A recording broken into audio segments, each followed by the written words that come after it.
25 জুলাই 2025 তারিখটা ইরানের মহাকাশ ইতিহাসে এক নতুন সূর্যোদয় হিসেবে লেখা থাকবে, যেদিন উপসাগরীয় দেশটি সম্পূর্ণ নিজেদের প্রযুক্তিতে তৈরি একটি স্যাটেলাইট সফলভাবে মহাকাশ উৎক্ষেপণ করে মহাকাশ গবেষণার অভিজাত ক্লাবে নাম লেখালো। এর আগে এমন যোগ্যতা অর্জন করেছে মাত্র 8টি দেশ। যেন মহাকাশের অন্ধকার ক্যানভাসে ইরান আঁকল এক নতুন রেখা, যার উজ্জ্বলতা চমকে দিল সারা বিশ্বকে। সারা বিশ্বের নজর যখন ইরানের পারমাণবিক কর্মসূচি আর রাজনৈতিক টানাপোড়েনের দিকে, তখনই যেন নীরবে এক বিরাট অর্জন করে ফেলল তেহরান। রাশিয়ার জয়ুজ লঞ্চারের মাধ্যমে নাহিদ-2 নামের এই টেলিযোগাযোগ স্যাটেলাইটটিকে পাঠানো হয়েছে মহাকাশে। কিন্তু এর পেছনের গল্পটা আরও রোমাঞ্চকর। সম্পূর্ণভাবে ইরানে নির্মিত এই প্রপালশন মডিউলে রয়েছে অত্যাধুনিক সব প্রযুক্তি, উচ্চ ক্ষমতার হট গ্যাস থ্রাস্টার, উন্নত কম্পোজিট ফিউয়েল ট্যাঙ্ক, নিখুঁত নিয়ন্ত্রণ ব্যবস্থা এবং উচ্চ চাপের ভালভ, সবই যেন জানান দিচ্ছে ইরানের প্রকৌশলগত দক্ষতার। ইরানিয়ান স্পেস এজেন্সি ISA এর কর্মকর্তারা বলছেন, নাহিদ-2 স্যাটেলাইটটি তার নিজস্ব প্রপালশন সিস্টেম দিয়ে সজ্জিত, যা কক্ষপথের উচ্চতা সর্বোচ্চ 50 কিলোমিটার পর্যন্ত সামঞ্জস্য করতে পারে। এটি কক্ষপথের ক্ষয়রোধে একটি গুরুত্বপূর্ণ বৈশিষ্ট্য, যা স্যাটেলাইটের কার্যকাল বাড়িয়ে তোলে। রাশিয়ার একটি কসমোড্রোম থেকে সফলভাবে উৎক্ষেপিত এই স্যাটেলাইটটির ওজন মাত্র 110 কেজি। ভূপৃষ্ঠ থেকে 500 কিলোমিটার উচ্চতায় এটি পৃথিবীকে প্রদক্ষিণ করবে এবং এর আয়ুষ্কাল ধরা হয়েছে 2 বছর। মহাকাশে ইরানের কৌশলগত পদচিহ্ন। নাহিদ-2 এর এই উৎক্ষেপণকে মহাকাশে নিজেদের অবস্থান জানান দেওয়ার জন্য ইরানের দীর্ঘমেয়াদী কৌশলের এক মাইলফলক হিসেবে দেখা হচ্ছে। বিশেষ করে স্যাটেলাইট যোগাযোগ এবং পৃথিবীর নিম্ন কক্ষপথে স্যাটেলাইট গুচ্ছ তৈরির ক্ষেত্রে এই অর্জন অত্যন্ত গুরুত্বপূর্ণ। ইরানের তথ্য ও যোগাযোগ প্রযুক্তি মন্ত্রণালয় এই স্যাটেলাইটকে জাতীয় স্যাটেলাইট যোগাযোগ নেটওয়ার্ক উন্নয়ন, দেশীয় LEO নক্ষত্রমণ্ডলী গঠন এবং ভবিষ্যতের উচ্চ কক্ষপথ মিশনের প্রস্তুতির জন্য একটি গুরুত্বপূর্ণ পদক্ষেপ বলে অভিহিত করেছে। ISA প্রধান হাসান সালাউরিয়ে আগেই জানিয়েছিলেন, 2025 সালে ইরানের বেশ কয়েকটি স্যাটেলাইট উৎক্ষেপণের পরিকল্পনা রয়েছে, যার মধ্যে জাফর-1, পায়াম এবং এই নাহিদ-2 রয়েছে। সবচেয়ে আকর্ষণীয় তথ্য হলো, নাহিদ স্যাটেলাইটের মাধ্যমে পরবর্তী প্রজন্মের নকশা ইতিমধ্যেই শুরু হয়ে গেছে। ইরানের পরিকল্পনা রয়েছে ভবিষ্যতে নিজস্ব লঞ্চ ভেহিকল ব্যবহার করে এই স্যাটেলাইটগুলো উৎক্ষেপণ করার। যদি এই পরিকল্পনা সফল হয়, তবে মহাকাশ শক্তিতে ইরান এক নতুন উচ্চতায় পৌঁছবে। নাহিদ-2 এর সফল উৎক্ষেপণের মাধ্যমে ইরান এখন স্বতন্ত্রভাবে টেলিযোগাযোগ স্যাটেলাইটের নকশা, উৎপাদন ও পরিচালনা করতে সক্ষম এমন কয়েকটি দেশের তালিকায় নিজের নাম লেখালো। তেহরান এই অর্জনকে তাদের জাতীয় বৈজ্ঞানিক স্থিতিস্থাপকতা এবং কৌশলগত অগ্রগতির প্রতীক হিসেবে তুলে ধরছে। আমেরিকার সাপ্তাহিক ম্যাগাজিন নিউজউইক একটি প্রতিবেদনে লিখেছে, পারমাণবিক আলোচনা যখন আবার শুরু হওয়ার পথে, তখন পশ্চিমা শক্তিগুলো ইরানের মহাকাশ কার্যক্রমকে আরও নিবিড়ভাবে পর্যবেক্ষণ করবে। বিশেষ করে রাশিয়ার সাথে ইরানের আন্তর্জাতিক সহযোগিতার বিষয়গুলো পশ্চিমা দেশগুলোর মাথা ব্যথার কারণ হতে পারে।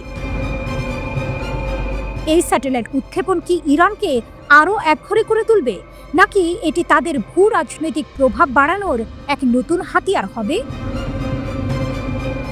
মহাকাশের এই নতুন খেলোয়াড় কিভাবে তার অর্জনকে কাজে লাগায়, সেটাই এখন দেখার বিষয়।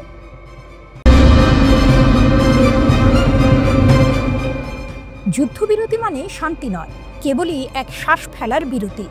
আর এই বিরতির মধ্যেই মধ্যপ্রাচ্যের ক্ষমতার দাবার ছকে ইরান ফেলল এক নতুন চাল, এক এমন পদক্ষেপ যা বদলে দিতে পারে খেলার গতিপথ। ব্যালিস্টিক ক্ষেপণাস্ত্র কর্মসূচির সাথে সংযুক্ত স্যাটেলাইট রকেট উৎক্ষেপণ করেছে ইরান। ইসরায়েলের সাথে 12 দিনের এক ভয়াবহ যুদ্ধের পর এটি ছিল ইরানের প্রথম বড় পদক্ষেপ। যখন বিশ্ব ভাবছিল ইরান হয়তো যুদ্ধবিধ্বস্ত অর্থনীতি আর আন্তর্জাতিক চাপের কাছে নতি স্বীকার করবে, তখনই তেহরান দেখালো তার ভিন্ন রূপ। যুদ্ধবিরতির মধ্যে ইসরায়েল যখন ইরানের প্রতিরক্ষা ব্যবস্থা জোরদার করার দিকে নজর রাখছিল, ঠিক তখনই ইরান তার নিজস্ব শক্তি প্রদর্শনে ব্যস্ত। ইরান তার স্যাটেলাইট ক্যারিয়ার রকেটের একটি সাব অরবিটাল পরীক্ষা চালায়। এই উৎক্ষেপণকে পশ্চিমা বিশ্ব বরাবরই ইরানের ব্যালিস্টিক ক্ষেপণাস্ত্র কর্মসূচিকে শক্তিশালী করার একটি কৌশল হিসেবে দেখে এসেছে। ইরানের রাষ্ট্রীয় গণমাধ্যম এই রকেট উৎক্ষেপণকে ঘাসেত উপগ্রহ উৎক্ষেপণ যান হিসেবে চিহ্নিত করেছে। মিশ্র জ্বালানি ব্যবহার করে এই ঘাসেত রকেটটি প্রথম 2020 সালে উন্মোচন করা হয়েছিল। এটি কেবল একটি প্রযুক্তিগত পরীক্ষা ছিল না, ছিল এক নীরব বার্তা, ইরান তার নিজস্ব পথে অবিচল। রকেটের উৎক্ষেপণ স্থান বা উড্ডয়নের পরামিতি সম্পর্কে কোনো বিস্তারিত বিবরণ প্রকাশ করা হয়নি। এই নীরবতাই যেন ইরানের কৌশলগত শক্তির এক অংশ। তারা মাঝে মাঝে সামরিক বা বেসামরিক প্যালট কক্ষপথে স্যাটেলাইট ক্যারিয়ার উৎক্ষেপণ করে, যা তাদের প্রযুক্তিগত সক্ষমতা এবং আঞ্চলিক প্রভাবের এক নীরব ঘোষণা। এই অস্পষ্টতা, এই রহস্যময়তা, এটাই যেন ইরানের শক্তির আসল টুইস্ট। তারা তাদের ক্ষমতা প্রদর্শন করে, কিন্তু তার সম্পূর্ণ চিত্র কখনো প্রকাশ করে না। এই উৎক্ষেপণ কেবল একটি রকেট পরীক্ষা ছিল না, এটি ছিল মধ্যপ্রাচ্যের ক্ষমতার খেলায় ইরানের এক নতুন চাল, এক নতুন অধ্যায়ের সূচনা। যখন বিশ্ব ভাবছে পরবর্তী পদক্ষেপ কি হবে, ইরান তখন তার মহাকাশীয় চালের মাধ্যমে নিজের শক্তির বার্তা পৌঁছে দিচ্ছে। ওয়াশিংটনের এলিয়ট স্কুল অফ ইন্টারন্যাশনাল অ্যাফেয়ার্সের সহকারী অধ্যাপক ও মধ্যপ্রাচ্য বিশ্লেষক সিনা আজদি মনে করেন, ইরান এখন কেবল সক্ষমতা বাড়ানোর পথেই নেই, বরং একই সঙ্গে স্পষ্টভাবে শক্তির বার্তা দিচ্ছে। তিনি বলেন, এমন উৎক্ষেপণের মাধ্যমে ইরান ব্যালিস্টিক ক্ষেপণাস্ত্র প্রযুক্তিতে দক্ষতা অর্জন করছে, যা সরাসরি সংখ্যা ছাড়াই অর্জন সম্ভব হচ্ছে। ইরান দাবি করছে তাদের মহাকাশ গবেষণার অংশ হিসেবেই এই উৎক্ষেপণ, কিন্তু পশ্চিমা বিশ্লেষকরা বলছেন এটি প্রকৃতপক্ষে সামরিক কৌশলেরই অঙ্গ। ব্রিটিশ সেনাবাহিনীর সাবেক কর্মকর্তা অ্যান্ড্রু ফ্রক্স জানান, ইরান এই উৎক্ষেপণের মাধ্যমে বুঝিয়ে দিচ্ছে যে দীর্ঘমেয়াদী সামরিক পরিকল্পনা এখনও বহাল রয়েছে, এমনকি বিকল্প পথে তারা শক্তি ধরে রাখার চেষ্টায় রয়েছে। 2024 সালের জানুয়ারিতে ইরান সোরা-আ স্যাটেলাইট উৎক্ষেপণ করেছিল কায়েম 100 রকেট ব্যবহার করে। সে সময়ে ইউরোপীয় দেশগুলো উদ্বেগ প্রকাশ করেছিল।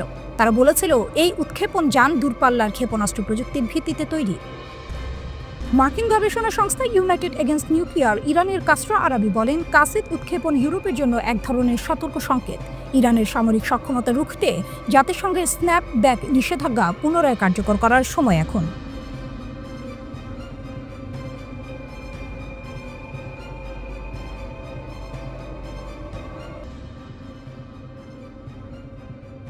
ইরান বনাম আমেরিকা, কূটনীতি নাকি যুদ্ধের ফাঁদ? ইসরায়েলের সাথে সাম্প্রতিক এক বিধ্বংসী যুদ্ধের পর ইরান এবার সরাসরি মার্কিন যুক্তরাষ্ট্রকে চ্যালেঞ্জ ছুঁড়ে দিয়েছে। ওয়াশিংটনকে স্পষ্ট বার্তা দিয়েছে তেহরান, কূটনীতিতে ফিরে আসুক, না হলে পরিস্থিতি আরও খারাপ হওয়ার ঝুঁকি নেই।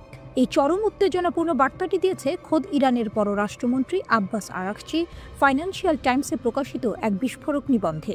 আরাকচি সরাসরি ডোনাল্ড ট্রাম্পের প্রশাসনকে প্রশ্ন করেছেন, আমেরিকা কি অবশেষে কূটনীতি বেছে নেবে, নাকি অন্য কারো যুদ্ধে আটকে থাকবে? এই মন্তব্যের জন্য নিউজউইক মার্কিন পররাষ্ট্র দপ্তর এবং ইরানের পররাষ্ট্র মন্ত্রণালয়ের সাথে যোগাযোগ করেছে, কিন্তু এখনও কোনো আনুষ্ঠানিক প্রতিক্রিয়া মেলেনি। কেন এই বার্তা এত গুরুত্বপূর্ণ? ইসরায়েল ও ইরানের মধ্যে সাম্প্রতিক যুদ্ধ এবং তাতে মার্কিন যুক্তরাষ্ট্রের সরাসরি জড়িয়ে পড়া এই অঞ্চলের উত্তেজনাকে এক নতুন উচ্চতায় নিয়ে গেছে। এই সংঘাত তেহরান ও ওয়াশিংটনের মধ্যে উচ্চ পর্যায়ের কূটনৈতিক আলোচনাকে সম্পূর্ণভাবে ভেস্তে দিয়েছে। আরাকচির এই বক্তব্য অঞ্চলের ভঙ্গুর ভারসাম্যকে তুলে ধরে এবং পারমাণবিক নিরস্ত্রীকরণ ও আঞ্চলিক স্থিতিশীলতার উপর ভবিষ্যতের সংলাপের জন্য এক বিশাল ঝুঁকি তৈরি করে। পরিস্থিতি এমন একদিকে যাচ্ছে যেখানে একটি ভুল পদক্ষেপ বড় ধরনের বিপর্যয় ডেকে আনতে পারে। অপ্রত্যাশিত অগ্রগতি ও ইসরায়েলি নাশকতা। আরাকচি দাবি করেছেন, ইরান এবং ট্রাম্পের দূত স্টিভ উইটকফ অভূতপূর্ব অগ্রগতি অর্জন করছিলেন। তিনি বলেছেন, 9 সপ্তাহের মধ্যে মাত্র 5টি বৈঠকে মার্কিন বিশেষ দূত স্টিভ উইটকফ এবং আমি ব্যর্থ বাইডেন প্রশাসনের সাথে 4 বছরের পারমাণবিক আলোচনায় যা অর্জন করেছি তার চেয়ে বেশি অর্জন করেছি। কিন্তু এই সাফল্যের পথে বাধা হয়ে দাঁড়ায় ইসরায়েল। ষষ্ঠ আলোচনার ঠিক আগেই ইরানের পারমাণবিক অবকাঠামো লক্ষ্য করে ইসরায়েলের বিমান হামলা শুরু হয়, যা সব অগ্রগতি নষ্ট করে দেয়। 13 জুন ইসরায়েলের এই বিমান হামলাকে তাদের সরকার অস্তিত্বগত হুমকির বিরুদ্ধে একটি পূর্ব নির্ধারিত আক্রমণ হিসেবে বর্ণনা করেছে। এই হামলা ইরানের সাথে 12 দিনের এক ভয়াবহ যুদ্ধের সূচনা করে। এই সংঘাতে এতটাই উত্তেজনা ছড়িয়ে পড়ে যে প্রেসিডেন্ট ট্রাম্প ইরানের ভূগর্ভস্থ পারমাণবিক স্থাপনা লক্ষ্য করে বিমান হামলার অনুমোদনও দিয়েছিল। আরাকচি স্পষ্টভাবে ইসরায়েলকে ইরান এবং ওয়াশিংটনের মধ্যে চলমান আলোচনায় ইচ্ছাকৃতভাবে নাশকতা করার অভিযোগ করেছেন। তিনি বলেন, বলা বাহুল্য, ইরান এবং আমেরিকার মধ্যে আলোচনা আলোচনায় যে অগ্রগতি হয়েছে তা নাশকতার শিকার হয়েছে ইরান নয়, বরং আমেরিকার একটি স্পষ্ট মিত্র দ্বারা। আরাকচি ইসরায়েলের এই হামলার পেছনে তাদের যুক্তি প্রত্যাখ্যান করে বলেছেন যে ইসরায়েল মিথ্যা দাবি করেছে যে তাদের বিমান হামলার লক্ষ্য ইরানকে পারমাণবিক অস্ত্র তৈরি থেকে বিরত রাখা। তিনি জোর দিয়ে বলেছেন যে ইরান এখনও পারমাণবিক অস্ত্র বিস্তার রোধ চুক্তিতে স্বাক্ষরকারী এবং জাতিসংঘের তত্ত্বাবধানে শান্তিপূর্ণ পারমাণবিক উন্নয়নে প্রতিশ্রুতিবদ্ধ। মার্কিন যুক্তরাষ্ট্র নতুন কূটনীতির জন্য উন্মুক্ত থাকতে পারে এমন সংকেত দেখা গেলেও আরাকচি ওয়াশিংটনের উদ্দেশ্যে নির্ভরযোগ্যতা নিয়েও প্রশ্ন তোলেন। তিনি সতর্ক করে বলেন, সৎ বিশ্বাসে নতুন আলোচনায় সম্মত হওয়ার পর আমরা দেখেছি যে আমাদের সদিচ্ছা দুটি পারমাণবিক অস্ত্রধারী সামরিক বাহিনীর আক্রমণের সাথে প্রতিদান পেয়েছে। যদি এটি সৌহার্দ্যপূর্ণভাবে সমাধানের ইচ্ছা থাকে তাহলে মার্কিন যুক্তরাষ্ট্রের উচিত একটি ন্যায়সঙ্গত চুক্তির জন্য প্রকৃত প্রস্তুতি দেখানো। অন্যদিকে আরাকচি জেদ্দায় সৌদি আরবের ক্রাউন প্রিন্স মোহাম্মদ বিন সালমানের সাথে সাক্ষাৎ করেছেন। তেহরানের সাথে ইসরায়েলের যুদ্ধের পর রাজ্যে আরাকচির এটিই প্রথম সফর। সৌদি রাষ্ট্রীয় সংবাদ সংস্থা SPA অনুসারে এই আলোচনা দ্বিপাক্ষিক সম্পর্ক এবং আঞ্চলিক স্থিতিশীলতা নিয়ে কেন্দ্রীভূত ছিল। এটি ইঙ্গিত দেয় যে ইরান আঞ্চলিক সম্পর্ক স্বাভাবিক করার চেষ্টা করছে, একই সাথে ইসরায়েল এবং আমেরিকার উপর চাপ সৃষ্টি করছে। ইরানের পররাষ্ট্রমন্ত্রী আব্বাস আরাকচি বলেছেন, বিকল্পটা আমেরিকার। আমেরিকাকে শেষ পর্যন্ত কূটনীতি বেছে নেবে নাকি অন্য কারো যুদ্ধে আটকে থাকবে, এরপর কি হবে? ইরান ইসরায়েল যুদ্ধের প্রভাব থেকে উভয় দেশই ধীরে ধীরে স্বাভাবিক হচ্ছে। পর্দার আড়ালে অনানুষ্ঠানিক বার্তা আদান প্রদান অব্যাহত রয়েছে। আগামী কয়েক সপ্তাহ সম্ভবত নির্ধারণ করবে যে কূটনীতি আবার গতি ফিরে পাবে নাকি এই অঞ্চলটি আবারও সংঘাতের এক অন্তহীন চক্রে আবদ্ধ হয়ে থাকবে। আমেরিকা কি সত্যিই ইরানের চ্যালেঞ্জ গ্রহণ করবে এবং কূটনীতির পথ বেছে নেবে, নাকি মধ্যপ্রাচ্য জুড়ে আরেকটি যুদ্ধের দামামা বাজবে?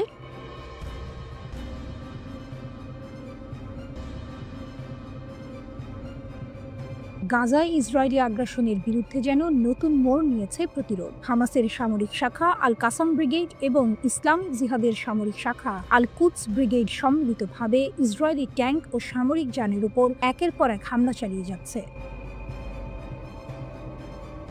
খান ইউনিসে আল কাসামের অতর্কিত হামলা। গাজার প্রতিরোধ যোদ্ধারা যে সহজে হাল ছাড়ার পাত্র নয় তার প্রমাণ মিলল খান ইউনিসে। আল কাসাম ব্রিগেড ঘোষণা করেছে তারা দক্ষিণ গাজার খান ইউনিস এলাকায় ইসরায়েলের দুটি মেরকাভা ট্যাঙ্ক লক্ষ্য করে হামলা চালিয়েছে। ইসরায়েলের আধুনিকতম মেরকাভা ট্যাঙ্কগুলো প্রতিরোধের সামনে রীতিমতো অসহায়। হামলায় ব্যবহার করা হয়েছে শক্তিশালী ইয়াসিন 105 এবং ট্যান্ডেম চার্জ।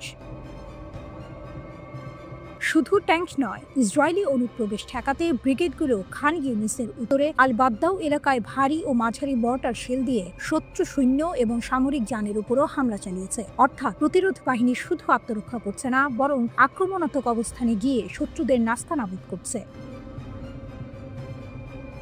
আল তুফায় আল কুদস ব্রিগেডের বাজেমাত একই সময়ে ইসলামিক জিহাদের সামরিক শাখা আল কুদস ব্রিগেডও বসে নেই। তারা ঘোষণা করেছে যে গাজা শহরের আল তুফাহ পাড়ার পূর্ব অংশে ইসরায়েলি বাহিনীর অনুপ্রবেশের সময় তারা পূর্ব স্থাপিত বর্মবিরোধী বিস্ফোরক ডিভাইস ব্যবহার করে একটি ইসরায়েলি সামরিক যান ধ্বংস করেছে। কে জানতো মাটির নিচে লুকিয়ে থাকা একটি ডিভাইস ইসরায়েলি সামরিক যানের জন্য সাক্ষাৎ জমদূত হয়ে উঠবে?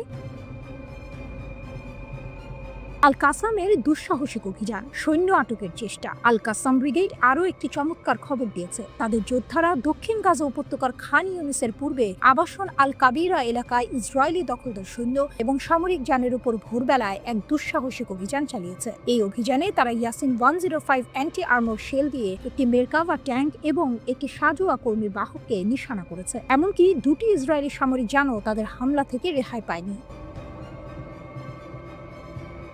এই অভিযানের সবচেয়ে রোমাঞ্চকর অংশটি ছিল একজন ইসরায়েলি সৈন্যকে আটকের চেষ্টা। আল কাসাম জানিয়েছে তাদের যোদ্ধারা একজন ইসরায়েলি সৈন্যকে ধরার চেষ্টা করেছিল, কিন্তু যুদ্ধের তীব্র পরিস্থিতির কারণে তারা সফল হতে পারেনি। তবে তারা সৈন্যটিকে নিরপেক্ষ করে তার অস্ত্র জব্দ করেছে। অর্থাৎ হাতের মুঠোয় পেয়ে পরিস্থিতি প্রতিকূল থাকায় আটক করতে পারেনি, কিন্তু শত্রুকে পরাস্ত করে তার অস্ত্র ছিনিয়ে নিয়েছে। এক অসম সাহসিকতার দৃষ্টান্ত। সংঘর্ষের পর আল কাসাম যোদ্ধারা যখন একটি ইসরায়েলি হেলিকপ্টারকে অভিযান স্থলে অবতরণ করতে দেখে তখন বোঝা যায় এই হামলাগুলো কতটা কার্যকর হয়েছে এবং ইসরায়েলি বাহিনীর মধ্যে কতটা উদ্বেগ সৃষ্টি করেছে। গাজার এই চলমান প্রতিরোধ যে কেবল টিকে থাকা লড়াই নয়, বরং শত্রুকে আঘাত করার এক দৃঢ় সংকল্প, তা এই ঘটনাগুলো থেকেই স্পষ্ট। ইসরায়েল যতই ক্ষমতাধর হোক না কেন, গাজার প্রতিরোধ যোদ্ধারা যে তাদের প্রতিটি পদক্ষেপে কাঁটা হয়ে বিঁধে আছে তা আর বলার অপেক্ষা রাখে না।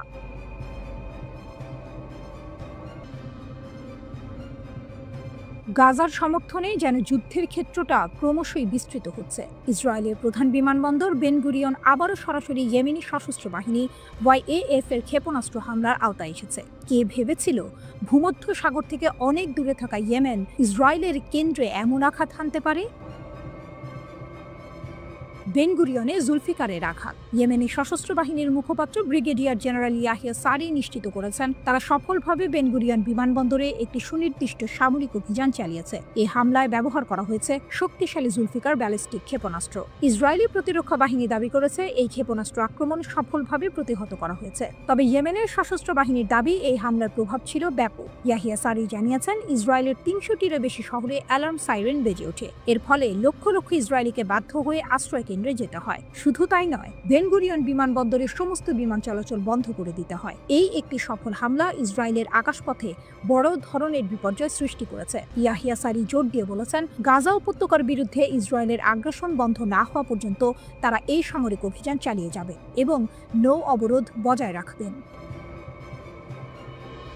নৌ অবরোধ সাগরে এক নতুন অধ্যায়। ইসরায়েলি সশস্ত্র বাহিনী শুধু আকাশপথেই সীমাবদ্ধ থাকেনি, সাগরেও তারা ইসরায়েলের বিরুদ্ধে কঠোর পদক্ষেপ নিয়েছে। এই অভিযানের অংশ হিসেবে তারা উম্মে আল রাশরাশ বন্দরের দিকে যাওয়া ইটার্নিটি সি নামের একটি জাহাজ ডুবিয়ে দিয়েছে। ইয়েমেনি নৌবাহিনী জাহাজ ডোবানোর সেই ফুটেজও প্রকাশ করেছে। কিন্তু এখানেই আছে এক চমক। ইয়েমেনি সামরিক কর্তৃপক্ষ জানিয়েছে জাহাজটিকে ডুবিয়ে দেওয়ার সময় তারা জাহাজের ক্রুদের সাথে যোগাযোগ করেছিল। ফুটেজে দেখা যায় নৌ অপারেটররা জাহাজের ক্যাপ্টেনকে আশ্বস্ত করছেন যে উদ্ধার নৌকা আসছে এবং ক্রুদের নিরাপত্তা নিশ্চিত করা হয়েছে। এটি এক অদ্ভুত বৈপরীত্য। একদিকে কঠোর অবরোধের অংশ হিসেবে জাহাজ ডুবিয়ে দেওয়া হচ্ছে, অন্যদিকে মানবিকতার খাতিরে ক্রুদের জীবন বাঁচানোর চেষ্টা করা হচ্ছে। এটি ইয়েমেনি সশস্ত্র বাহিনীর কয়েকদিনের মধ্যে ডুবিয়ে দেওয়া দ্বিতীয় জাহাজ। এর আগে লোহিত সাগরে ম্যাজিক সিস নামের আরেকটি জাহাজকেও ড্রোন এবং ক্ষেপণাস্ত্র দিয়ে লক্ষ্য করে ডুবিয়ে দেওয়া হয়েছিল। ইয়েমেনের এই পদক্ষেপ স্পষ্ট করে যে তারা কেবল গাজার সমর্থনে সামরিক অভিযান চালাচ্ছে না, বরং ইসরায়েলের উপর চাপ সৃষ্টি করতে তারা কৌশলগতভাবে অত্যন্ত গুরুত্বপূর্ণ লক্ষ্যবস্তু বেছে নিচ্ছে। তাদের এই চলমান প্রতিরোধ ইসরায়েলকে এক নতুন চ্যালেঞ্জের মুখে ফেলেছে।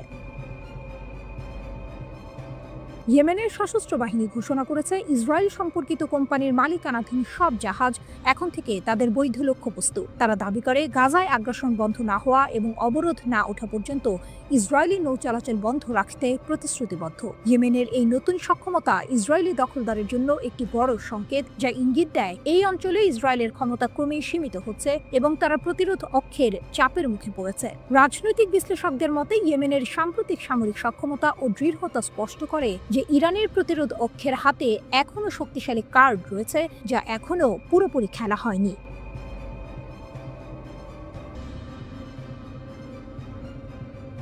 অপারেশন মিডনাইট হ্যামার মার্কিন সামরিক বাহিনীর ১২৫টি যুদ্ধবিমান মিলে ইরানের ফোর্দো, নাতাঞ্জ এবং ইস্পাহানের পারমাণবিক স্থাপনাগুলোতে হামলা চালায়। ২১ জুন ২০২৫ তারিখের রাত ২টার দিকে ভূমধ্যসাগর হয়ে ইসরায়েল ও ইরাকের আকাশসীমা পেরিয়ে ৭টি B-2 স্পিরিট বোমারু বিমান ইরানে প্রবেশ করে এবং ইরানের পারমাণবিক কেন্দ্রগুলোতে আঘাত হানে। ঠিক দুদিন পর ইরান কাতারে অবস্থিত মার্কিন আল উদেইদ বিমান ঘাঁটি এবং ইরাকের আইন আল আসাদ বিমান ঘাঁটিতে হামলা চালায়। তবে আমেরিকান ঘাঁটিগুলোতে এটিই প্রথম হামলা ছিল না। অতীতেও ইরান বহুবার আমেরিকান ঘাঁটি এবং তাদের সম্পদ লক্ষ্য করে হামলা চালিয়েছে, এমনকি একবার আমেরিকার একটি পুরো যুদ্ধ জাহাজকে অকেজো করে দিয়েছিল। চলুন জেনে নেওয়া যাক অতীতের এমন 4টি ঘটনা যখন ইরান প্রকাশ্যে আমেরিকাকে বড় ধরনের আঘাত হেনেছিল।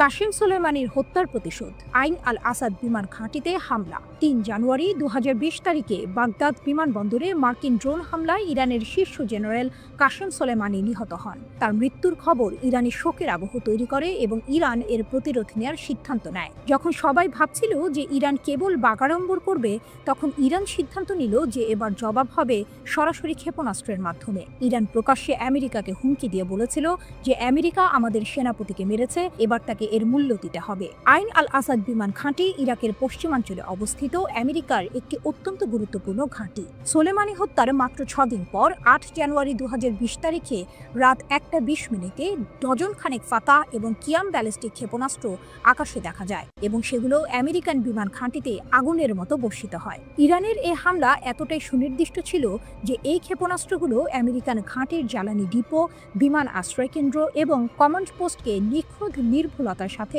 আঘাত করে। সবচেয়ে আশ্চর্যের বিষয় ছিল একটি ক্ষেপণাস্ত্র লক্ষ্যভ্রষ্ট হয়নি। আমেরিকা আগে থেকে গোয়েন্দা তথ্য পেয়েছিল, তাই সৈন্যরা বাংকারে চলে গিয়েছিল, কিন্তু ক্ষেপণাস্ত্রগুলো ঘাঁটির মারাত্মক ক্ষতি সাধন করে। হ্যাঙ্গার, রানওয়ে, ব্যারাক সবকিছুই ধ্বংসস্তূপে পরিণত হয়। প্রথম দিকে মার্কিন যুক্তরাষ্ট্র দাবি করে যে কোনো হতাহতের ঘটনা ঘটেনি, কিন্তু পরে জানা যায় যে 100 এরও বেশি আমেরিকান সেনা ট্রমাটিক ব্রেইন ইনজুরিতে আক্রান্ত হয়েছেন। তাদের স্নায়ুতন্ত্র ক্ষতিগ্রস্ত হয়েছিল, অনেক সেনার চোখের সামনে অন্ধকার নেমে আসে এবং অনেকে অজ্ঞান হয়ে পড়েছিল।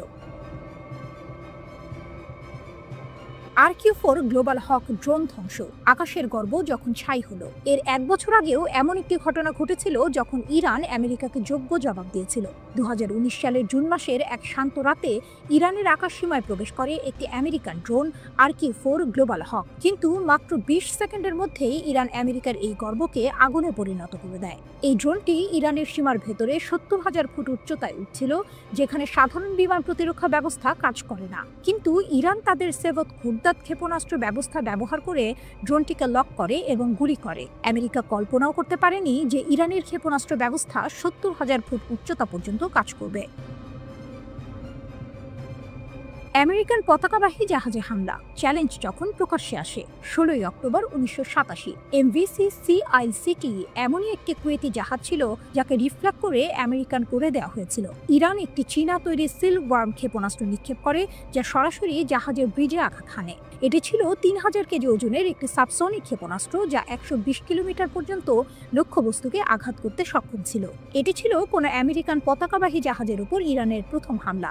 আমেরিকান ফ্ল্যাগশিপে হামলা করার মানে ছিল যে ইরান একটি পরাশক্তির আত্মবিশ্বাসকে চ্যালেঞ্জ করেছে।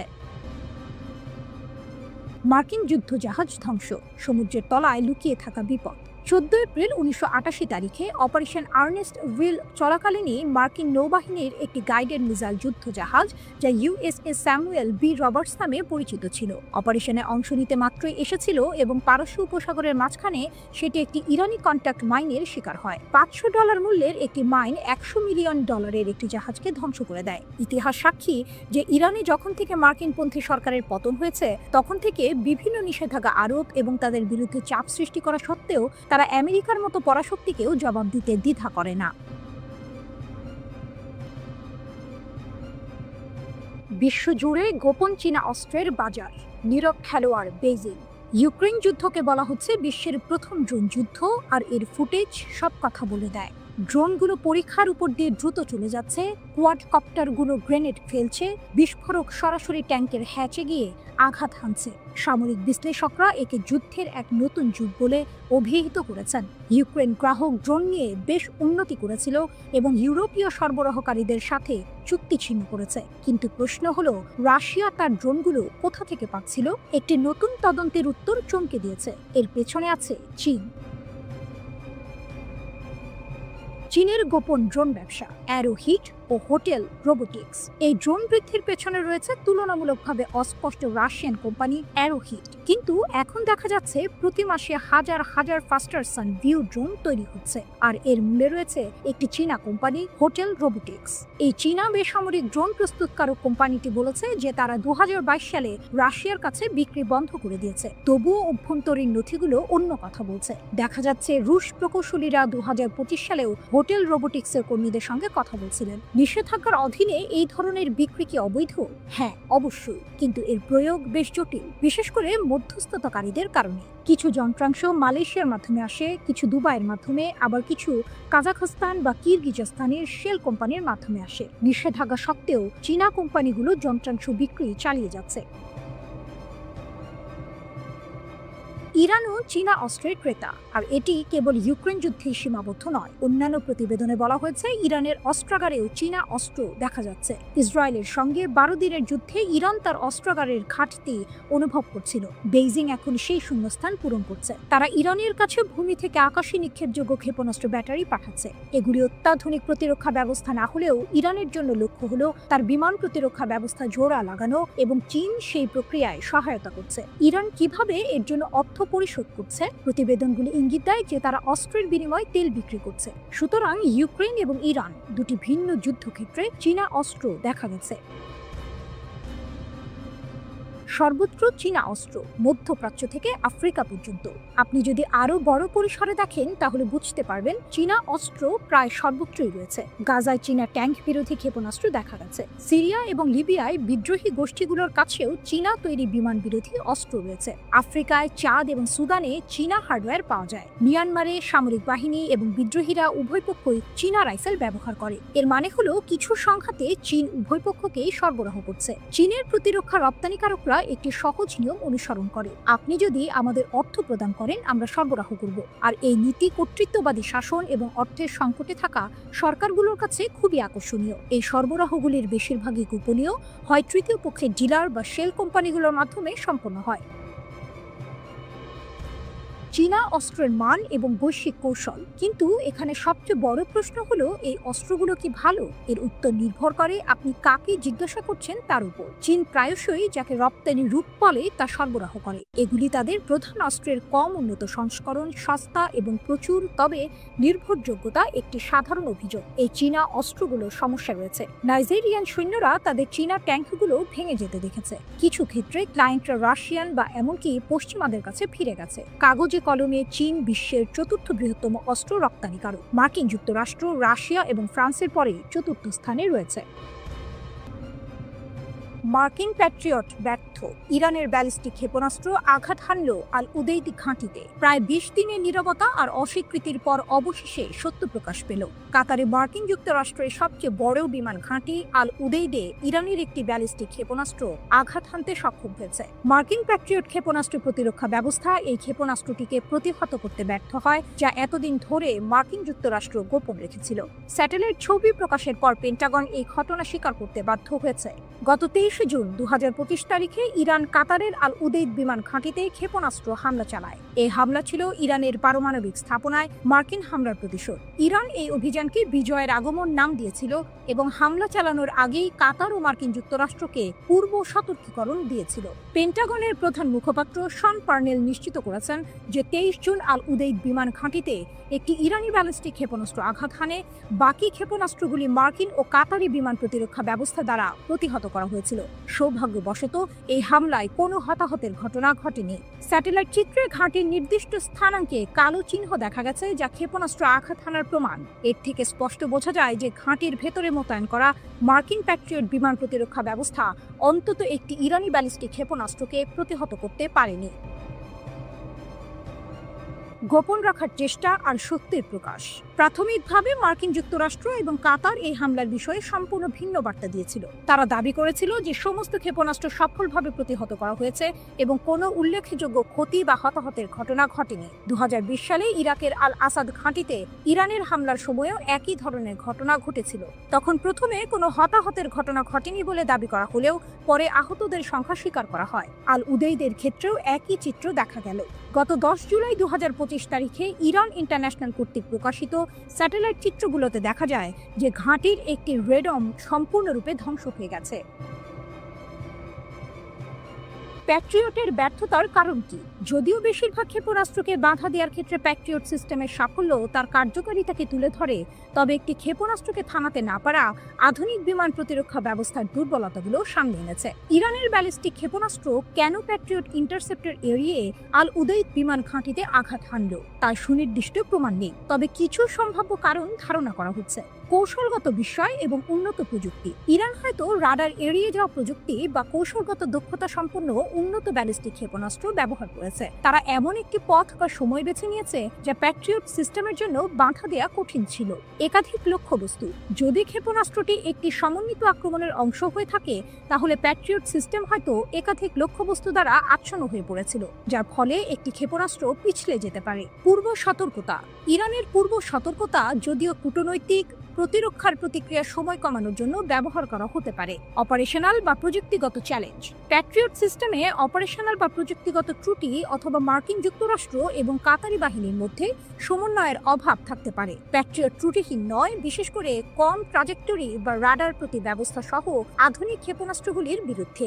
রাডার কভারেজের ফাঁক। রাডার কভারেজের একটি অস্থায়ী ফাঁক বা ট্র্যাকিং সফটওয়্যারের ত্রুটিও ক্ষেপণাস্ত্রটিকে তার লক্ষ্যে পৌঁছাতে সাহায্য করতে পারে। আল উদেইদ ঘাঁটির গুরুত্ব। আল উদেইদ বিমান ঘাঁটি মধ্যপ্রাচ্যের বৃহত্তম মার্কিন সামরিক ঘাঁটি। 1996 সাল থেকে মার্কিন বাহিনী এই ঘাঁটি ব্যবহার করছে। কাতারের রাজধানী দোহার প্রায় 30 কিলোমিটার দক্ষিণ পশ্চিমে অবস্থিত এই ঘাঁটিতে প্রায় 10,000 মার্কিন সেনা এবং কাতারের বিমান বাহিনী, যুক্তরাজ্য ও অন্যান্য মিত্রবাহিনীর সদস্যরা রয়েছে। এটি মার্কিন কেন্দ্রীয় কমান্ড অভিযানের জন্য একটি প্রাথমিক কেন্দ্র হিসেবে কাজ করে, যা আফগানিস্তান, ইরাক এবং সিরিয়ার মতো অঞ্চলে বিমান এবং সরবরাহ মিশনগুলিকে সমর্থন করে। 2024 সালের জানুয়ারিতে মার্কিন যুক্তরাষ্ট্র এবং কাতার ঘাঁটিতে মার্কিন উপস্থিতি আরও 1 দশকের জন্য বাড়ানোর জন্য একটি চুক্তি স্বাক্ষর করে, যা এর কৌশলগত গুরুত্ব তুলে ধরে। ঘাঁটির একটি গুরুত্বপূর্ণ অংশ হল রেডন, যা modernised international terminal (MET) satellite যোগাযোগ ব্যবস্থাকে রক্ষা করে। এই সিস্টেমটি মার্কিন যুক্তরাষ্ট্রের বাইরে এই ধরনের প্রথম এবং সামরিক কর্মী ও কমান্ডের মধ্যে নিরাপত্তা যোগাযোগ নিশ্চিত করে।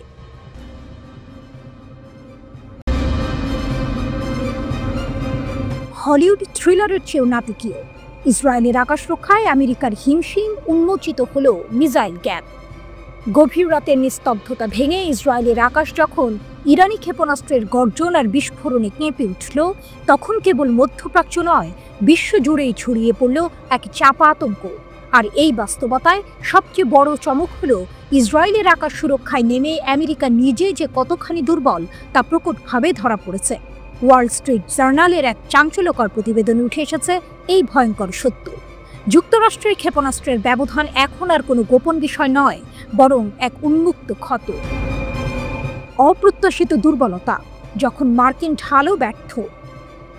ইরানের প্রতিশোধমূলক হামলা যখন ইসরায়েলের দিকে ধেয়ে আসছিল, তখন মিত্রদেশ হিসেবে স্বাভাবিকভাবেই আমেরিকা তার সর্বশক্তি দিয়ে ইসরায়েলকে রক্ষা করতে এগিয়ে এসেছিল।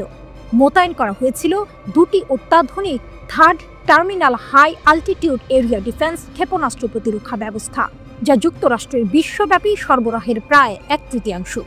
ভাবুন একবার, বিশ্বের সবচেয়ে শক্তিশালী সামরিক বাহিনীর প্রায় 1/3 প্রতিরক্ষা শক্তি একযোগে নিয়োজিত। কিন্তু কি আশ্চর্য, এত কিছুর পরেও বেশ কয়েকটি ইরানি ক্ষেপণাস্ত্র সফলভাবে এই প্রতিরক্ষা স্তর ভেদ করে ইসরায়েলের অভ্যন্তরে আঘাত হানতে সক্ষম হয়েছে। এই ঘটনা কেবল ইসরায়েলের জন্যই নয়, খোদ আমেরিকার প্রতিরক্ষা ব্যবস্থার জন্য এক বিরাট প্রশ্নচিহ্ন তৈরি করেছে। $1.5 বিলিয়ন থার্ড ক্ষেপণাস্ত্র এই অভিযানে ব্যয় করা হয়েছে, অথচ ফলাফল পুরোপুরি আশানুরূপ নয়। যুক্তরাষ্ট্রের মোট 7টি থার্ড ইউনিটের মধ্যে 5টি বর্তমানে দেশটির বাইরে মোতায়েন রয়েছে। এর অর্থ কি? এর অর্থ হলো আমেরিকা তার মিত্রদের রক্ষা করতে গিয়ে নিজের প্রতিরক্ষা ব্যবস্থাকেই এক প্রকারের ঝুঁকির মুখে ঠেলে দিয়েছে।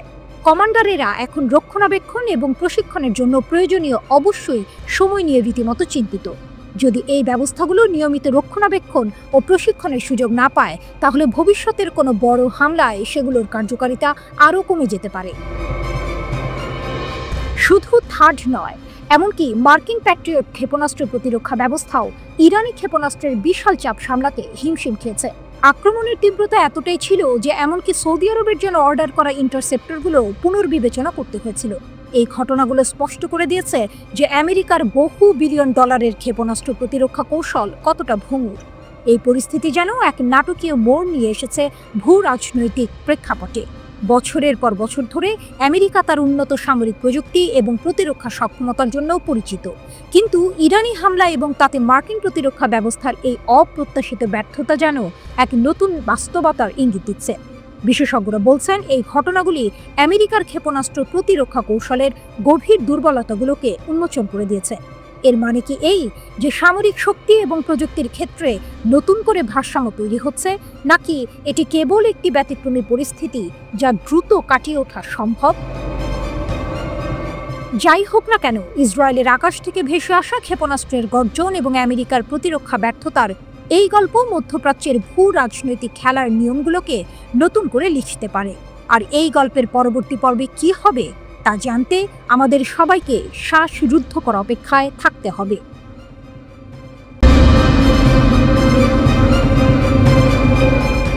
গভীর রাত, মধ্যপ্রাচ্যের আকাশে নতুন করে ঘনীভূত হচ্ছে আশঙ্কার কালো মেঘ।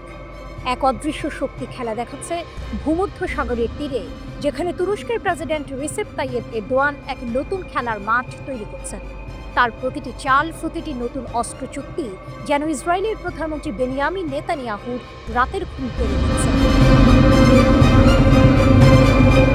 সম্প্রতি তুরস্কের সামরিক সক্ষমতা বৃদ্ধির ঘটনা ইসরায়েলের জন্য এক নতুন মাথা ব্যথা হয়ে দাঁড়িয়েছে।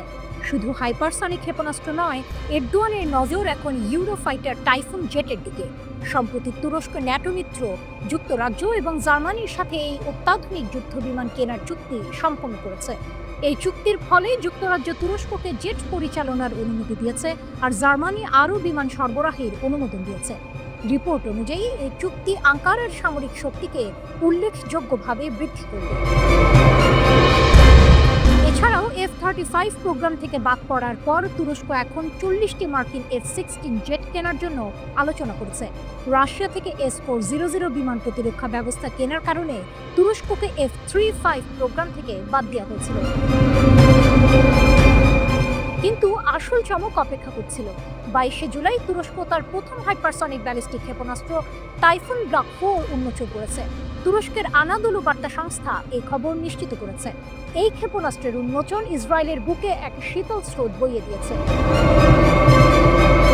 জেরুজালেম পোস্টকে দেয়া এক সাক্ষাৎকারে একজন ইসরায়েলি কর্মকর্তা স্বীকার করেছেন যে ইউরোফাইটার জেট চুক্তি তাদের জন্য মাথা ব্যথা সৃষ্টি করেছে। তিনি বলেছেন, এটি আমাদের বিমান বাহিনীর জন্য গেম চেঞ্জিং হুমকি নয়। টাইফুন একটি সক্ষম বিমান, তবে আমাদের যুদ্ধ বিমানের চেয়ে উচ্চতর নয়। কিন্তু তার পরবর্তী কথাগুলোই ইসরায়েলের আসল ভয়ের চিত্র তুলে ধরে। তবে এটি একটি স্পষ্ট এবং উদ্বেগজনক ইঙ্গিত যে তুরস্ক তার অস্ত্র নির্মাণকে এমনভাবে ত্বরান্বিত করছে যা শেষ পর্যন্ত এই অঞ্চলে ইসরায়েলের সামরিক শ্রেষ্ঠত্বকে চ্যালেঞ্জ করতে পারে। ইসরায়েলের বিরোধী দলগুলো এই ইস্যুতে সরব হয়েছে। বিরোধী দলীয় নেতা ইয়ার ল্যাপিড নেতানিয়াহুর সমালোচনা করে বলেছেন যে তিনি এই অস্ত্র চুক্তি ঠেকাতে ব্যর্থ হয়েছেন। তার অভিযোগ, এটা বিপজ্জনক এবং আমাদের নিষ্ক্রিয় সরকার কোনো আঙুল না তুলেই এটি ঘটতে দিয়েছে। তিনি আরও যোগ করেন, যদি ইসরায়েলের একটি কার্যকর পররাষ্ট্র মন্ত্রণালয় বা একটি স্বাভাবিক সরকার থাকত, তাহলে এই অস্ত্র চুক্তিকে আটকাতে তারা কূটনৈতিকভাবে হস্তক্ষেপ করত। ল্যাপিড সতর্ক করে বলেন, জার্মানি এবং যুক্তরাজ্য এখন তুরস্ককে শক্তিশালী জেট সরবরাহ করছে, যা শেষ পর্যন্ত এই অঞ্চলের ক্ষমতার ভারসাম্য পরিবর্তন করতে পারে। তুরস্কের এই সামরিক পদক্ষেপগুলো সিরিয়ার ক্রমবর্ধমান উত্তেজনার প্রেক্ষাপটে আরও তাৎপর্যপূর্ণ হয়ে উঠেছে। তুরস্কের হাইপারসনিক ক্ষেপণাস্ত্র উন্মোচন ইসরায়েলের সিরিয়া অভিযানের এক রহস্যময় দিক উন্মোচন করেছে। ইসরায়েল নাকি যুক্তরাষ্ট্রের সঙ্গে হাত মিলিয়ে সিরিয়ার ড্রুজ এবং কুর্দি মিলিশিয়াদের এক করছে। তাদের উদ্দেশ্য হল তুরস্কের সীমান্তে একটি কুর্দি এলাকা তৈরি করে সেখানে একটি করিডোর বানানো। তুর্কি বিশেষজ্ঞরা গত 22শে জুলাই রাশিয়ার স্পুটনিক নিউজকে এই মার্কিন ইসরায়েলি পরিকল্পনার কথা ফাঁস করেছেন। এই খবর প্রকাশের পরপরই তুরস্ক তীব্র সতর্কতা জারি করে বলেছে যে সিরিয়াকে বিভক্ত করার যে কোনো পদক্ষেপ রুখতে তারা সরাসরি হস্তক্ষেপ করবে। তুরস্ক ইসরায়েলের বিরুদ্ধে এই অঞ্চলের অস্থিতিশীলতা ও দুর্বলতা বজায় রাখার জন্য সিরিয়াকে বিভক্ত করার অভিযোগ করেছে। ইসরায়েলকে এই সতর্কবার্তা দেওয়ার পর তুর্কি নির্মিত এসডার সাজোয়া যান সিরিয়ায় এসে পৌঁছেছে। সিরিয়া আনুষ্ঠানিকভাবে তুর্কি সমর্থন চেয়েছে তাদের প্রতিরক্ষা জোরদার করতে এবং সন্ত্রাসবাদের বিরুদ্ধে লড়াই করতে। তুরস্কের প্রতিরক্ষা মন্ত্রণালয় সিরিয়ার সেনাবাহিনীকে চলমান প্রশিক্ষণ ও প্রযুক্তিগত সহায়তার বিষয়টি নিশ্চিত করেছে। তুরস্ক বারবার বলছে যে সিরিয়ার ঐক্য ও শান্তিকে সমর্থন করা এই অঞ্চলে তাদের প্রাথমিক লক্ষ্য। এরদোয়ান প্রশাসন ইসরায়েলের সিরিয়ার সরকারি কার্যালয়গুলোতে সাম্প্রতিক হামলার তীব্র নিন্দা জানিয়েছে। ইসরায়েলের কিছু প্রধান দুর্বলতা এবং ইরানের সামরিক কৌশলের একটি নতুন দিক। ইসরায়েলের ভূখণ্ডগত দুর্বলতা। একটি ছোট দেশ, বড় বিপদ। আপনি কি কখনো ভেবে দেখেছেন একটি দেশের আকার কিভাবে তার প্রতিরক্ষা ব্যবস্থাকে প্রভাবিত করতে পারে? ইসরায়েলের ক্ষেত্রে এর ছোট আকারই তার সবচেয়ে বড় দুর্বলতা। ভৌগোলিকভাবে ইসরায়েল ইরানের চেয়ে প্রায় ৭৫ গুণ ছোট। এই বিশাল আকারের পার্থক্য ইসরায়েলের জন্য মারাত্মক পরিণতি বয়ে আনে। কল্পনা করুন একটি ছোট বাড়ি যেখানে লুকানোর খুব বেশি জায়গা নেই। ইসরায়েলের অবস্থাও ঠিক তেমন। এর সীমিত আয়তনের কারণে ইসরায়েলের দিকে নিক্ষেপ করা যে কোনো ক্ষেপণাস্ত্র কয়েক মিনিটের মধ্যেই তার লক্ষ্যে পৌঁছাতে পারে। এর মানে হলো তাদের কাছে ক্ষেপণাস্ত্র শনাক্ত করা, সতর্কতা জারি করা বা এমনকি জনগণকে সরিয়ে নেওয়ার জন্য সময় থাকে খুবই কম। এই সময় সংকটই ইসরায়েলের জন্য এক বড় চ্যালেঞ্জ। অন্যদিকে ইরানের বিশাল আকার তাদের ক্ষেপণাস্ত্রের মজুদ অনেক জায়গায় লুকিয়ে রাখতে সাহায্য করে। এর ফলে ইসরায়েলের পক্ষে প্রতিটি ক্ষেপণাস্ত্রের গুদাম খুঁজে বের করে ধ্বংস করা প্রায় অসম্ভব হয়ে পড়ে। ইরান তাদের ক্ষেপণাস্ত্র ব্যবস্থাকে শুধু ছড়িয়ে ছিটিয়ে রাখেনি, বরং সুরক্ষিত স্থানেও স্থাপন করেছে। এর ফলস্বরূপ ইসরায়েলি হামলাগুলো দ্রুত সমস্ত ক্ষেপণাস্ত্র উৎক্ষেপণ ক্ষমতাকে অকার্যকর করতে পারে না, যা তাদের জন্য একটি ধারাবাহিক হুমকি হয়ে দাঁড়ায়। খরচ এবং কৌশল। অসম যুদ্ধ। এই সামরিক সংঘাতের আর্থিক দিকটি আরো আশ্চর্যজনক। একটি একক দিনের ক্ষেপণাস্ত্র হামলায় ইরানের খরচ হয়েছে $200 মিলিয়ন বেশি, যেখানে ইসরায়েলের প্রতিরক্ষা বাহিনী IDF খরচ করেছে $1 বিলিয়ন। অর্থাৎ ইরান যত টাকা খরচ করেছে, ইসরায়েল তার 5 গুণ বেশি খরচ করেছে নিজেদের রক্ষা করতে। সংখ্যাগুলো বিশ্লেষণ করলে দেখা যায় ইসরায়েলের অ্যারো ক্ষেপণাস্ত্রের দাম প্রায় $2.5 মিলিয়ন, ডেভিডের স্লিং এর দাম প্রায় $1 মিলিয়ন এবং আয়রন ডোম ক্ষেপণাস্ত্রের দাম $20,000 থেকে $1 লাখ। এর বিপরীতে ইরানের ব্যালিস্টিক ক্ষেপণাস্ত্রের দাম মাত্র $2 লাখ এবং ড্রোনগুলোর দাম $20,000 থেকে $50,000। এই খরচ বৈষম্য ইসরায়েলের জন্য একটি দীর্ঘমেয়াদী সমস্যা তৈরি করে। কিন্তু এখানেই একটি টুইস্ট আছে। ইরান শুধু সস্তা ক্ষেপণাস্ত্র ব্যবহার করেই থেমে নেই। তাদের একটি কার্যকর কৌশল হলো মোবাইল ক্ষেপণাস্ত্র এবং ড্রোন লঞ্চার ব্যবহার করা। তারা নির্দিষ্ট স্থানে ক্ষেপণাস্ত্র উৎক্ষেপণের উপর নির্ভর করে না, কারণ সেগুলো সহজেই হামলার লক্ষ্য হতে পারে। এর পরিবর্তে তারা ছোট পাল্লার ব্যালিস্টিক ক্ষেপণাস্ত্র এবং ড্রোনগুলোকে ট্রাকে স্থাপন করে, যা তাদের দ্রুত হামলা চালিয়ে স্থান পরিবর্তন করতে সাহায্য করে ধরা পড়ার আগে। এই পদ্ধতিটি ইসরায়েলের জন্য প্রতিরক্ষামূলক হামলা চালানো অনেক কঠিন করে তোলে। এছাড়াও ইরানের অস্ত্রের মজুদ দুর্গম অঞ্চলে ছড়িয়ে ছিটিয়ে থাকে, যা বড় আকারের বোমা হামলায় ক্ষয়ক্ষতি কমায়। এর মানে হলো বারবার আক্রমণের পরেও তাদের কাছে সবসময় অস্ত্র থাকে।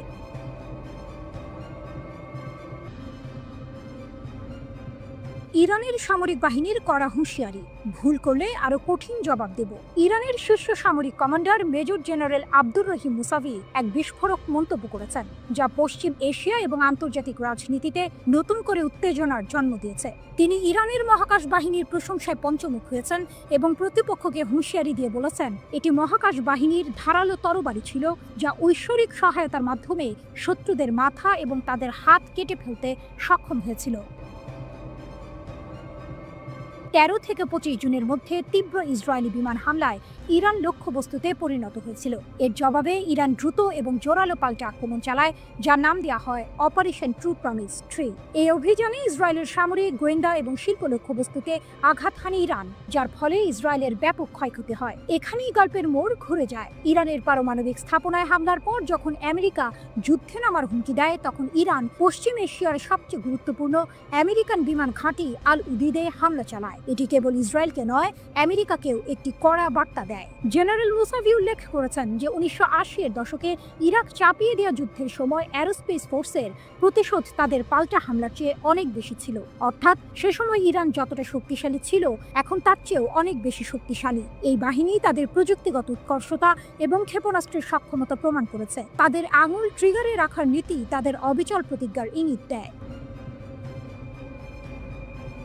ভবিষ্যতের হুমকি, আরও শক্তিশালী প্রতিশোধের অপেক্ষা। মুসাভির হুঁশিয়ারি কেবল অতীত সাফল্যের প্রশংসা নয়, ভবিষ্যতের জন্য একটি সুস্পষ্ট হুমকি। তিনি স্পষ্ট বলেছেন, যদি শত্রু আরেকটি ভুল করে, তাহলে আমাদের সেনারা আরও শক্তিশালী প্রতিশোধ প্রদানের জন্য সম্পূর্ণ প্রস্তুত। এই কথাগুলি থেকে বোঝা যায় ইরান কোনো রকম আপোষ করতে রাজি নয় এবং তাদের প্রতিরক্ষামূলক ব্যবস্থা অত্যন্ত শক্তিশালী।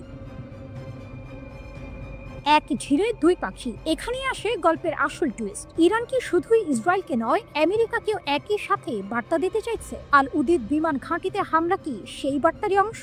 এটি কি বিশ্বকে বোঝাতে চাইছে যে ইরানকে উস্কে দিলে তার পরিণতি ভালো হবে না? অনেকেই বলছেন ইরান মধ্যপ্রাচ্যে তার প্রভাব আরো বাড়াতে চাইছে এবং এই হামলা সেই লক্ষ্যেরই একটি অংশ। ইসরায়েলের দাবি, তারা ইরানের সামরিক কমান্ড, পরমাণু বিজ্ঞানী, ইউরেনিয়াম সমৃদ্ধকরণ কেন্দ্র ও ব্যালিস্টিক ক্ষেপণাস্ত্র প্রকল্পের ওপর হামলা চালিয়েছে, কারণ তাদের মতে ইরান ইসরায়েলকে ধ্বংসের জন্য এগিয়ে যাচ্ছিল এবং পারমাণবিক অস্ত্রায়নের পর্যায়ে পৌঁছানোর খুব কাছাকাছি ছিল। তবে ইরান বরাবরই পরমাণু অস্ত্র বানানোর অভিযোগ অস্বীকার করে আসছে। তেহরান বলছে তারা শান্তিপূর্ণ উদ্দেশ্যে ইউরেনিয়াম সমৃদ্ধ করছে, যদিও আন্তর্জাতিক পরিদর্শকদের প্রবেশে বাধা এবং উচ্চমাত্রায় ইউরেনিয়াম সমৃদ্ধকরণ নিয়ে নানা প্রশ্ন উঠেছে। ইসরায়েলের হামলার জবাবে ইরানও পাল্টা আঘাত হানে। তারা 500-এর বেশি ব্যালিস্টিক ক্ষেপণাস্ত্র ও প্রায় 1100 ড্রোন ছড়ে ইসরায়েলের বিভিন্ন স্থানে। এসব হামলায় 28 জন নিহত ও 3000-এর বেশি মানুষ আহত হন বলে ইসরায়েলি স্বাস্থ্য মন্ত্রণালয় ও হাসপাতাল সূত্রে জানানো হয়। এই হামলাগুলোর মধ্যে 36টি ক্ষেপণাস্ত্র এবং একটি ড্রোন জনবসতিতে সরাসরি আঘাত হানে। এতে 2305টি বাড়ি, 2টি বিশ্ববিদ্যালয়, একটি হাসপাতাল ক্ষতিগ্রস্ত হয় এবং 13,000-এর বেশি মানুষ ঘরছাড়া হয়ে পড়ে।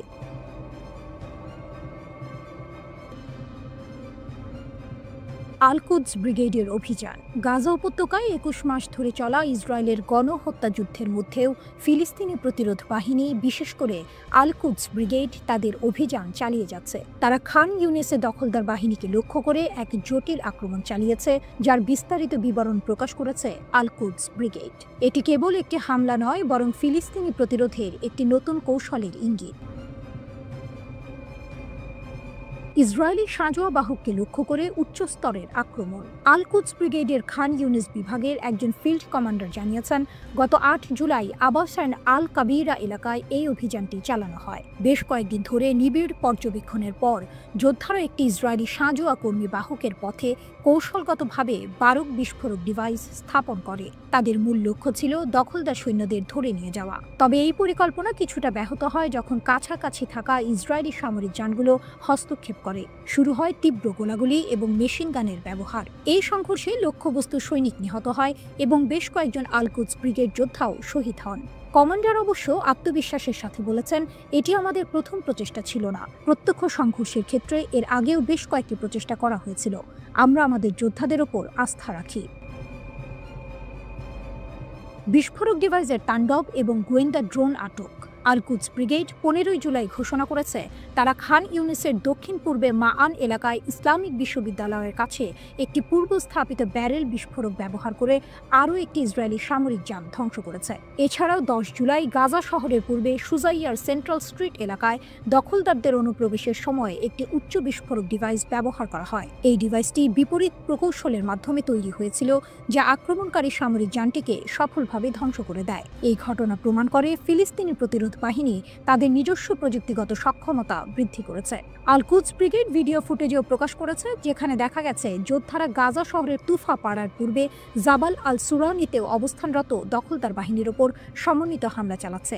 এই হামলায় 107 মিমি রকেট এবং মর্টার শেল ব্যবহার করা হয়েছে।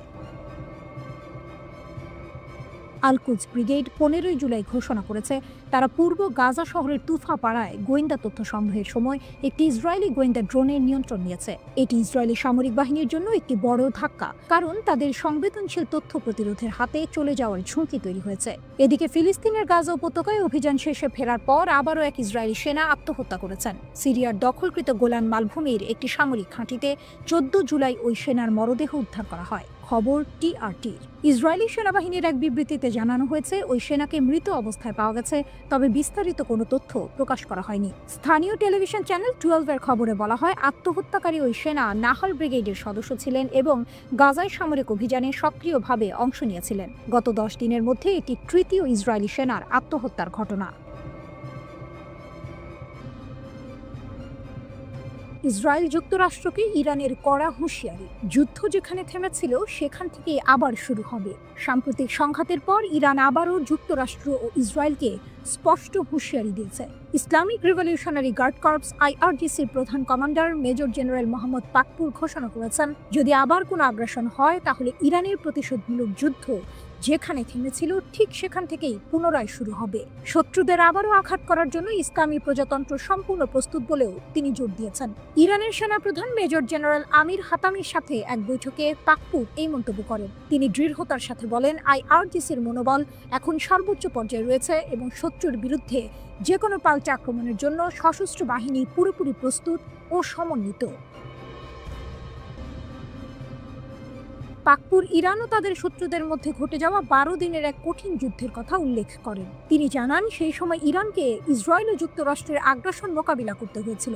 পাকপুর দাবি করেন, এই সময়ে ইরানের সশস্ত্র বাহিনী জাতির বীরত্বপূর্ণ সমর্থন নিয়ে ইরানের ইতিহাসের সবচেয়ে কঠিন ও জটিল যুদ্ধ এবং রাষ্ট্রদ্রোহ নিষ্ক্রিয় করতে সক্ষম হয়েছিল। গত 13ই জুন ইসরায়েল বিনা প্ররোচনায় ইরানের বিরুদ্ধে আগ্রাসন শুরু করে। এর ফলে বহু উচ্চপদস্থ সামরিক কমান্ডার, পারমাণবিক বিজ্ঞানী এবং সাধারণ বেসামরিক নাগরিক নিহত হন। এর পরের সপ্তাহে যুক্তরাষ্ট্র এই যুদ্ধে যোগ দেয় এবং 3টি ইরানি পারমাণবিক স্থাপনায় বোমা হামলা চালায়। ইরানের পাল্টা জবাব, ব্যালিস্টিক ক্ষেপণাস্ত্রের ভয়ঙ্কর আঘাত। তবে ইরান চুপ থাকেনি। প্রতিশোধ হিসেবে শত শত ইরানি ব্যালিস্টিক ক্ষেপণাস্ত্র এবং ড্রোন ইসরায়েলি বিমান প্রতিরক্ষা ব্যবস্থাকে ভেদ করে। এসব ক্ষেপণাস্ত্র ও ড্রোন অধিকৃত ফিলিস্তিনি অঞ্চল জুড়ে গুরুত্বপূর্ণ সামরিক, গোয়েন্দা, শিল্প, জ্বালানি এবং গবেষণা ও উন্নয়ন স্থাপনাগুলোতে নির্ভুলভাবে আঘাত হানে। এখানেই শেষ নয়, ইরানের সশস্ত্র বাহিনী কাতারের আল উদেইদ বিমান ঘাঁটিতেও ব্যালিস্টিক ক্ষেপণাস্ত্র হামলা চালায়, যা পশ্চিম এশিয়ার বৃহত্তম আমেরিকান সামরিক ঘাঁটি। পাকপুর গর্ব করে বলেন, ইরানি জনগণ এবং সশস্ত্র বাহিনীর ইচ্ছা শক্তি এবং মর্যাদা জয়ী হয়েছে। আমরা সবাই একসাথে দাঁড়িয়ে আছি। প্রিয় ইরান কখনো তার শত্রুদের সাথে লড়াইয়ে পরাজিত হয়নি। তিনি আরো বলেন, যুদ্ধের শেষ দিনগুলিতে ইসরায়েলিরা তাদের নিজেদের চোখে প্রতিশ্রুত নরক দেখেছিল। আক্রমণকারীদের আমরা ছাড়ব না। IRGC প্রধানের বার্তা ছিল স্পষ্ট, আমরা আক্রমণকারীদের ছেড়ে দেব না। আক্রমণকারীদের বিরুদ্ধে যুদ্ধ ঠিক সেখান থেকেই শুরু করব যেখানে এটি থেমেছিল। মেজর জেনারেল হাতামিও ইসরায়েলি শাসন ব্যবস্থার কঠোর নিন্দা করেছেন। তিনি বলেছেন, দুষ্ট ইহুদিবাদী শাসন ব্যবস্থা এই অঞ্চল এবং বিশ্বের শান্তি ও নিরাপত্তার জন্য হুমকি এবং মুসলমানদের শত্রু। সুযোগ পেলে এটি এই অঞ্চলের অন্যান্য দেশগুলিতেও আক্রমণ করবে। হাতামি আরও প্রতিশ্রুতি দেন, আমরা প্রতিশ্রুতি দিচ্ছি সেনাবাহিনী এবং IRGC পাশাপাশি থাকবে এবং হাতে হাত রেখে ইরানের গর্বিত পতাকার জন্য কাজ করবে।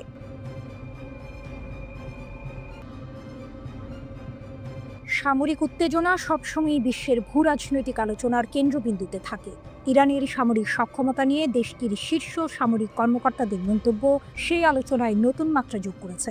আকাশসীমার অতন্ত্র প্রহরী, ইরানের দৃঢ় প্রতিজ্ঞা। যুক্তরাষ্ট্র ও ইসরায়েলের 12 দিনের আগ্রাসনের পর ইরানের শীর্ষ সামরিক কর্মকর্তা মেজর জেনারেল আব্দুর রহিম মুসাভির বক্তব্য বেশ তাৎপর্যপূর্ণ। তিনি ইরানের জাতীয় বিমান প্রতিরক্ষা সদর দফতর পরিদর্শন করেন এবং আগ্রাসনে নিহত, আহত ও যুদ্ধাহতদের প্রতি শ্রদ্ধা জানানোর পাশাপাশি বিমান প্রতিরক্ষা কর্মীদের প্রতি কৃতজ্ঞতা প্রকাশ করেন। তার মতে, ইরানের আকাশসীমার সুরক্ষায় বিমান প্রতিরক্ষা বাহিনী তাদের সক্ষমতা প্রমাণ করেছে এবং শত্রুদের যে কোনো ভুল হিসাবের জন্য অনুতপ্ত করবে।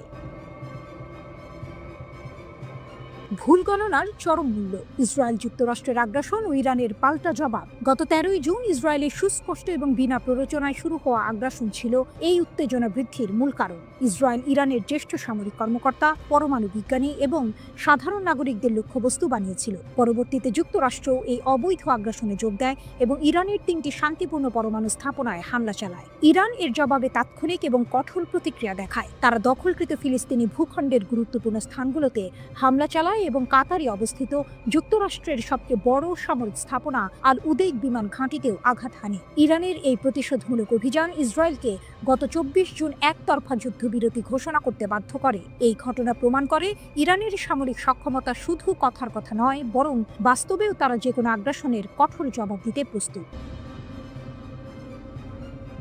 আকাশে আধিপত্য, ড্রোন ভূপাতিত করার কাহিনী। মুসাভি জোর দিয়ে বলেছেন, শত্রুপক্ষের বিপুল সংখ্যক বিমান ভূপাতিত করা কেবল ইরানের অপারেশনাল শক্তির প্রমাণ নয়, বরং তাদের বিমান প্রতিরক্ষা বাহিনীর দৃঢ়তা ও সাহসের বহিঃপ্রকাশ। সম্প্রতি ইরান একটি অত্যাধুনিক আমেরিকান নির্মিত ইসরায়েলি ড্রোন ভূপাতিত করেছে, যা তাদের সামরিক সক্ষমতার আরেকটি উদাহরণ। এই ধরনের ঘটনাগুলো ইরানের আকাশ প্রতিরক্ষা ব্যবস্থার কার্যকারিতা এবং তাদের আধুনিক প্রযুক্তির মোকাবিলা করার ক্ষমতাকে স্পষ্ট করে তোলে। মুসাভির মতে, এই সক্ষমতা, দৃঢ়তা সক্ষমতা, প্রতিরোধ এবং সাহস আসে অটল বিশ্বাস, জাতীয় গর্ব, ইসলামী বিপ্লবের নেতার বিজ্ঞ ও অতুলনীয় নেতৃত্ব এবং ইরানি জনগণের ঐক্য ও অটল সমর্থন থেকে। তিনি সতর্ক করে বলেছেন, যদি শত্রু আবার আমাদের প্রিয় দেশে আক্রমণ করার সাহস করে, তবে আল্লাহর সাহায্যে তারা আগের চেয়েও কঠোর আঘাতের শিকার হবে এবং আরও বড় পরাজয়ের সম্মুখীন হবে। ভবিষ্যতের প্রস্তুতি, প্রযুক্তি দৌড়ে এগিয়ে থাকা। মুসাবি চলমান হুমকির সঙ্গে তাল মিলিয়ে চলার প্রয়োজনীয়তার উপরও জোর দিয়েছেন। তিনি প্রতিরক্ষা ব্যবস্থার ক্রমাগত আধুনিকীকরণ, উদ্ভাবন, তৎপরতা এবং অভ্যন্তরীণ বৈজ্ঞানিক ও প্রযুক্তিগত সক্ষমতার উপর নির্ভর করার আহ্বান জানিয়েছেন। এর অর্থ হল, ইরান কেবল বর্তমান হুমকির মোকাবিলায় প্রস্তুত নয়, বরং ভবিষ্যতের সম্ভাব্য যে কোনো চ্যালেঞ্জের জন্য নিজেদের প্রস্তুত রাখছে।